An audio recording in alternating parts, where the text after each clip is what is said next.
আসসালামু আলাইকুম রহমতুল্লাহি ওবরকাতুহু। সম্মানিত দর্শক, ডক্টর মোহাম্মদ ইউনূসের ১৭ কিংবা ১৮ মাসের শাসন, এটিকে কিভাবে মূল্যায়ন করবেন? তিনি কি সফল হয়েছেন নাকি ব্যর্থ? আপাত দৃষ্টিতে মনে হচ্ছে সারা বাংলাদেশের মানুষ তার পেছনে লেগেছে এবং আমাদের দেশের যে চরিত্র, সেক্ষেত্রে ক্ষমতা হারালে মানুষের কাপড়-চোপড় থাকে না। ডক্টর মোহাম্মদ ইউনূসের সঙ্গে যারা জুটেছিলেন, যারা এসেছিলেন এই বাংলায়, অবস্থার দৃষ্টি মনে হচ্ছে তাদের বাকি জীবন স্বস্তিতে কাটবে না। তারা যা কিছুই করবেন তা আমাদের যে জনগণ কোনো অবস্থাতেই গ্রহণ করবে না। আপনি চিন্তা করুন যে ১/১১-র সময় সেই মঈনুদ্দিন ফখরুদ্দীন সাহেব, তারা কিন্তু অনেক ভালো কাজ করে গেছেন। কিন্তু এখনো পর্যন্ত এই বাংলার জমিনে মঈনুদ্দিন ফখরুদ্দীন এবং তাদের কোনো অ্যালাইড ঠিকমতো চলাফেরা করতে পারছেন না। এমনকি মঈনুদ্দিন ফখরুদ্দীন তারা আমেরিকার মাটিতে থাকার পরেও সেখানে কিন্তু বাঙালি অধ্যুষিত এলাকাতে তারা ঘোরাফেরা করতে পারেন না।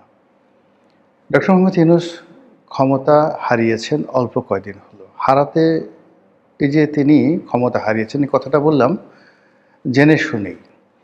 মূলত পরিস্থিতি যেভাবে এগোচ্ছিল তাতে মনে হচ্ছিল যে তিনি ক্ষমতায় থাকবেন, এত সহজে তিনি ক্ষমতা দেবেন না। কিন্তু যেভাবে তেল করে একেবারে আব্বা আব্বা করে, বলতে গেলে নিয়তির টানে ক্ষমতা যেভাবে হস্তান্তরিত হয়ে গেল, সেখানে কি আসলে ডক্টর মোহাম্মদ ইউনূসের কিছু করার ছিল?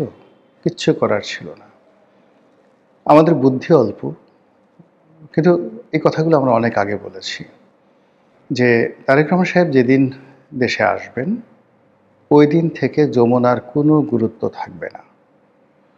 তিনি আসার পরে তার কথা মতোই দেশ চলবে।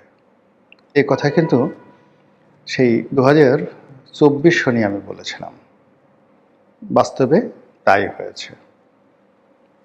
তো ডক্টর মোহাম্মদ ইউনূস যারা লোকজন আছেন, তারা কাদের কথা মতো চলেছেন, কিভাবে কি করেছেন আমি বলতে পারি না। তবে আমরা বাইরে থেকে যে জিনিসগুলো দেখেছি তাতে মনে হয়েছে যে তার কাজগুলো সঠিক হয়নি। আমরা সমালোচনা করেছি। আর সমালোচনা করার কারণে পান্না জেলে গেছে, সাংবাদিক পান্না, আনিস আলমগীর জেলে গেছেন। হয়তো সামর্থ্য থাকলে আমাকেও তারা জেলে নিয়ে নিত, বা আল্লাহ আমাকে রক্ষা করেছেন। যে কোনো কারণে হোক আমি রক্ষা পেয়ে গেছি। কিন্তু আমরা যে কথাগুলো বলেছি মূলত, সেই কথাগুলি এখন বাস্তবে তাদের ক্ষেত্রে প্রযোজ্য হতে যাচ্ছে। ইন্টারনেটে একটি ছবি ভাইরাল হয়েছে। মনির হায়দার নামে একজন ইত্তেফাকে একসময় চাকরি করতেন, তার আগে জনকণ্ঠে চাকরি করতেন সাংবাদিক। রেপুটেশন ভালো না।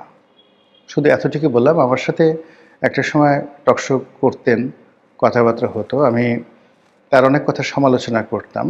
করার পরে উনি একদিন আমার হাত ধরে বললেন যে, রনি ভাই, আপনি আমার সমালোচনা করেন, আপনার ভাবি তো আপনার টকশো দেখে, আমার অপরাধ কী?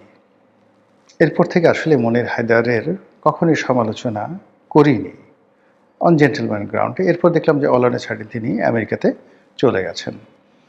তো আমেরিকাতে চলে যাওয়ার পরে সাংবাদিক মাসুদ কামাল, তার কলিগ ছিলেন, তিনি তাকে চাকরি দিয়েছেন। তো তার কাছে শুনলাম তার আমলনামা, যেটা আমি জানতাম না।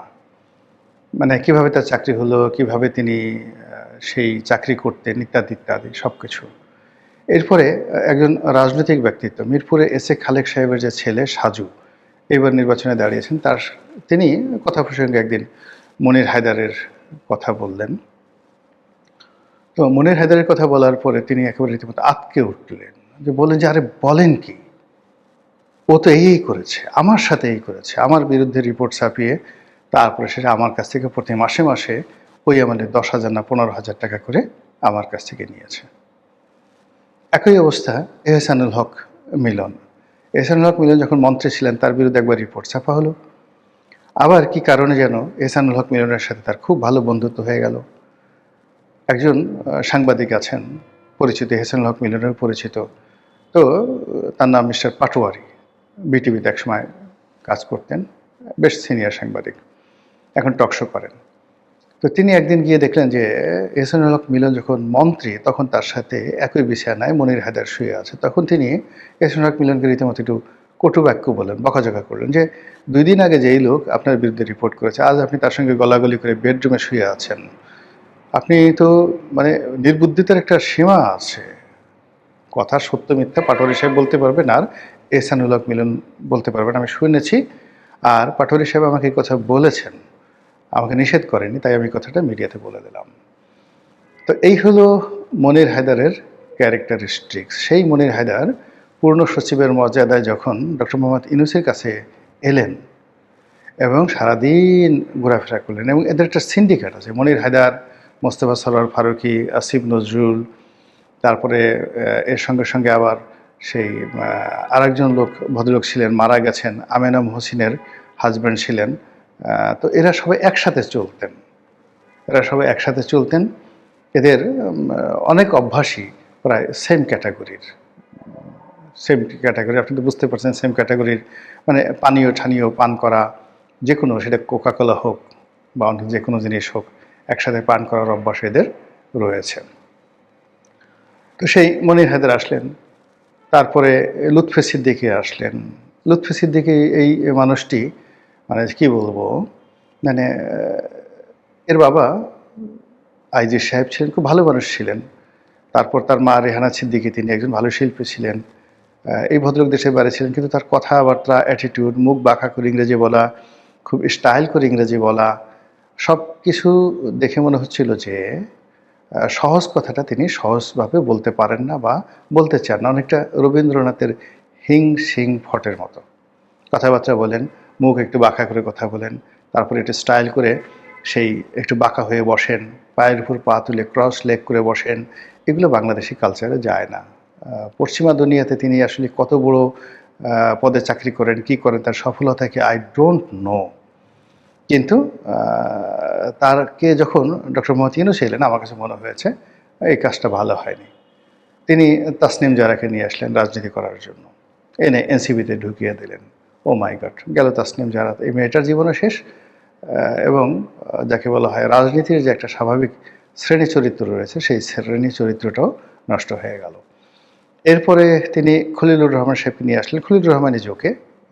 আমি ওনার সাথে যখন ছিলেন, খলিলুর রহমান সাহেব কথাবার্তা কম বলতেন, কিন্তু ইদানিং তিনি বাংলা এবং ইংরেজিতে কথাবার্তা বলছেন, আমার ভালো লাগছে। যদিও তিনি পশ্চিমা ধাঁচের মানুষ, বিএনপি তাকে নিয়ে বিপদে পড়বে বই মানে স্বস্তিতে থাকবে না। He is representing America and American will and desire. তো আমেরিকান উইল এবং ডিজায়ার নিয়ে তিনি ক্যাবিনেটে ঢুকে আছেন। এটা অনেকটা সেই ব্রিটিশ ভাইস রয়ের মতো, বা ধরুন মার্কিন রাষ্ট্রদূতের ৩-৪টি রাষ্ট্রদূত ক্যাবিনেটে ঢুকে আছে। খলিলুর রহমান মিন্স ডোনাল্ড ট্রাম্পের ছায়া জনাব তারেক রহমান সাহেবের ভিতরে ঢুকে আছে, not to help, just to govern, just to instruct. তো এই খলিলুর রহমান সাহেব যত ভালো মানুষই হন না কেন, তিনি তো আমেরিকার যে ডিপ স্টেট পলিসি, সেই পলিসির সাথে সম্পৃক্ত বলে অভিযুক্ত। কাজেই সেখানে আমেরিকার স্বার্থ রক্ষা করতে গিয়ে তিনি যেভাবে ডক্টর মোহাম্মদ ইউনূসকে ডুবিয়েছেন, একইভাবে তারেক রহমান সাহেবের যে ডুবন্ত ডুবন্ত তারেক রহমান, এটার একটি স্পষ্ট প্রতিচ্ছবি আপনি খলিলুর রহমান সাহেবের মুখের দিকে তাকালে আপনি বুঝতে পারবেন। যদিও সে, আমি বললাম, ভালো মানুষ এবং শিক্ষিত এবং সজ্জন ব্যক্তি। এরপরে যেটি বললাম যে ওনার সাথে সাথে উনি নূরজাহান বেগমকে এনেছেন। এটা নিয়ে আমি প্রথমে খুব সমালোচনা করেছিলাম যে দেয়ার আর ম্যানি পার্সোনাল ম্যাটার্স। অনেকেরই প্রেমিকা থাকে, অনেকেরই ভালো লাগার মানুষ থাকে, আত্মীয় স্বজন থাকে, খালাতো ভাই, মামাতো ভাই, শালা, সম্বন্ধী, অনেক কিছু থাকে, কিন্তু it should not be in public. আপনি টয়লেটে যে কাজগুলো করবেন, ঠিক টয়লেটে আপনার ভালোবাসার কাজগুলো আপনি খাবার টেবিলে আনতে পারেন না। খাবার টেবিলের ভালোবাসার যে কাজগুলো, এগুলো আপনি বিছানায় বালিশের নিচে নিতে পারেন না। আপনি চিন্তা করুন তো, 3টি রোস্ট বা 4টি খাসির লেগ রোস্ট আপনি বালিশের নিচে নিয়ে ঘুমালেন, লোকজন আপনাকে কী বলবে? পাগল বলবে। অথচ আপনি যদি একই কাজ ওই লেগ রোস্ট নিয়ে মুখের কাছে নিয়ে নাচেন, গান ডাইনিং টেবিলে এই কাজগুলো করেন, আপনাকে কেউ মন্দ বলবেন না। কিন্তু একই কাজ আপনি বেডরুমে করলে লোকজন আপনাকে মন্দ বলবে। আর আপনি যে কাজগুলো বেডরুমে করেন, সেই কাজগুলো যদি মসজিদের ধারে কাছে গিয়ে একটু করার চেষ্টা করেন বা কথাবার্তা ওই ধরনের কথাবার্তা বলার চেষ্টা করেন, লোকজন আপনাকে জুতা পিটা করবে, রীতিমতো জুতা পিটা করবে। যে আচরণ আপনি মশার সাথে করেন, একই আচরণ আপনি মাছির সাথে করতে পারেন না। যে আচরণ আপনি মশা এবং মাছির সঙ্গে করেন, সেই আচরণ আপনার প্রিয়তমা যদি আপনার গালে চিমটি কাটে, আপনি মশা মাছির মতো তার সাথে আচরণ করতে পারেন না। দেয়ার আর ম্যানি ম্যানি থিংস। তো এখন ডক্টর মোহাম্মদ ইউনূস তার পরিবার, ঘর, সংসার, গ্রামীণ ব্যাংক এবং রাষ্ট্রের যে কর্ম সব একত্র করে ফেলেছিলেন। এখানে একদিকে লামিয়া মোর্শেদ, আর একদিকে নূরজাহান, একদিকে তার বাংলাদেশি কন্যা, অন্যদিকে তার আমেরিকান কন্যা, একদিকে তার গ্রামীণ ব্যাংক, অন্যদিকে তার গ্রামীণ ফোন, একদিকে তার নোবেল পুরস্কার, অন্যদিকে তার প্রধান উপদেষ্টা পদ, একদিকে জামাতের প্রতি ভালোবাসা, অন্যদিকে সেই এনসিপিকে দিয়ে দীর্ঘমেয়াদী কিছু করার চেষ্টা, অন্যদিকে তারেক রহমান সাহেবের সাথে একটা সমঝোতার চেষ্টা, সব মিলিয়ে এমন একটা লেজে গোবরের অবস্থা তিনি করে ফেলেছিলেন, যার ফলে তার এই ১৭ মাসে যে দুর্বিষহ ঘটনার সময় ঘটেছে বাংলাদেশের রাজনীতিতে, বাংলাদেশের অর্থনীতিতে, বাংলাদেশের সমাজ ব্যবস্থায় এবং রাষ্ট্রযন্ত্রের যে গুরুত্বপূর্ণ যে জায়গাগুলোর যে অস্তিত্ব ছিল, যে স্ট্রেংথ ছিল, শক্তি ছিল, সবগুলো তছনছ হয়ে গেছে ১৭ মাসের